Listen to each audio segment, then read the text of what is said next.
Ծուլությունը մահացու 7 մեղքերից մեկն է։ Ծուլությունը յուրօրինակ հիվանդություն է, որը կաթված է հարևանում մարդուն, խեղում նրա ճակատագիրը եւ դանդաղ մահվան դատապարտում։ Ծուլության առաջին ախտանիշը, երբ ձեզ դուր է գալիս ժամերով բազմոցին պարկերը, դուք դժվարանում եք նույնիսկ ձեր տնային գործերը անել, զգուշացեք, որովհետեւ հնարավոր է, որ ծուլություն կոչվող հիվանդությունը արդեն ձեզ իր ճանկն է գցել։ Մենք բոլորս էլ երբեմն ծուլության գիրկն ենք ընկնում եւ մեծահոգաբար ներում մեզ այդ թուլության համար։ Այդպիսի պահերին ցանկացած պատճառաբանություն կարող ենք մոգոնել, միայն թե ոչինչ չանենք։ Չէ՞ որ ավելի հեշտ է մեր անգործության համար արդարացում գտնելը, քան վերջապես անշարժությունից պոկվել ու գործի անցնելը։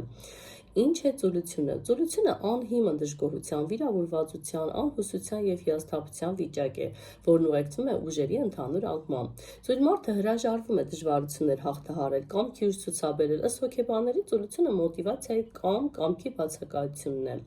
Ծուլությունը թույլ չի տալիս, որ մարդն իր տաղանդը բացահայտի, արգելակում է առաջընթացը, ստիպում զգույշ լինել։ Արգելքներ է ստեղծում դեպի նպատակը տանող ճանապարհին։ Ծույլ մարդը սիրում է շատ խոսել, քիչ գործել։ Ծուլությունը աղքատության պատճառն է։ Ծուլության դեմ պայքարի լավագույն միջոցը աշխատանքն է։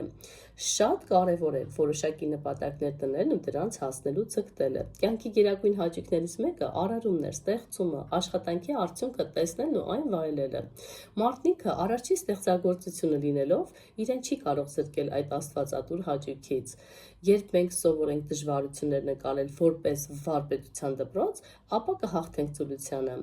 Չէ՞ որ ծուլությունը հենց այդ զենքերով է փորձում մեզ վախեցնել, իբր մեր ցանկություններն իրագործելի չեն հանդիպող բարդությունների պատճառով։ Մեզանից յուրաքանչյուրը իրավունք ունի ընտրելու, թե ինչպիսի կյանքով է ուզում ապրել, իսկ այդ ընտրությունը երկուսի միջև է։ Կամ անշարժանում եք ու վերածում ճահճում կրկրացող դոդոշի, կամ հպարտ արծվի պես սավառնում եք դեպի բարձունքներ եւ հասնում ձեր նպատակներին։